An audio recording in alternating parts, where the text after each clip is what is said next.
कानून जे शागिर्द जा मौज़म अब्बासी ते तशद्दुद ऐं क़ैद में रखण जा इल्ज़ाम वीडियो सोशल मीडिया ते वायरल थी वई आहे। अली हैदर अब्बासी वीडियो बयान में इल्ज़ाम हयो त संदसि वालिद मौज़म अब्बासीअ सां मुलाक़ात कई, जंहिं दौरान मौज़म खेसि चमाट हईं, पीउ खे बचाइण जी कोशिश कई त अब्बासीअ जे गार्डन ज़ुल्म जो निशानो बणायो आहे।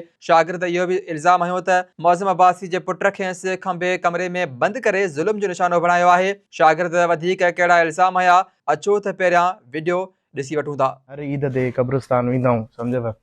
उते असां जीअं ई निकिरी आयासीं त बाबा मौज़म साहब सां मिलण लॻा, सम्झव। उनखां पोइ बाबा खे थप पयनि, असां छॾाइण जे चकर में त उन्हनि जे गार्ड असांजे मथां सिधा चैम्बर कया, जंहिंखां पोइ असां हथ कढियासीं।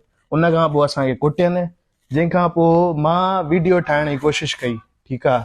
त जेको बि सिनेरियो हले पियो त उन मां हिकिड़े गार्ड जेको एजेड हुयो, उन मुंहिंजी मोबाइल खसी, ठीकु आहे। मूंखे थपूं हयनि, मुंहिंजा कपिड़ा फाड़ियनि, हे ॾिसो, सम्झव, हे ॾिसो।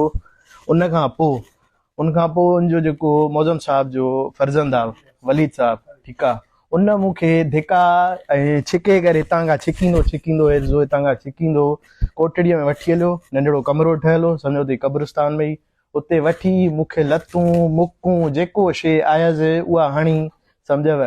मुंहिंजो पेर फ्रैक्चर कयो अथई। ॻाल्हि इहा आहे त असांजा बि वॾा आहिनि, सम्झव, असां लाइ क़ाबिले इज़त आहिनि।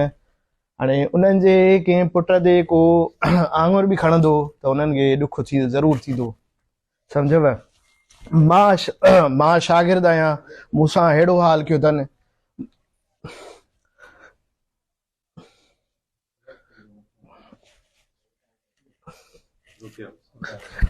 न, मां यूनिवर्सिटी न वञी सघंदुमि,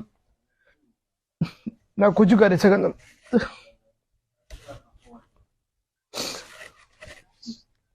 शागिर्द मौज़म अब्बासी खां सवाल कयो आहे त जेकॾहिं संदसि पुट सां इहो रवैयो अख़्तियार कजे त छा हू बर्दाश्त करे सघंदो। कानून जे शागिर्द जा मौज़म अब्बासी ते तशद्दुद ऐं क़ैद में रखण जा इल्ज़ाम वीडियो सोशल मीडिया ते वायरल थी वई आहे।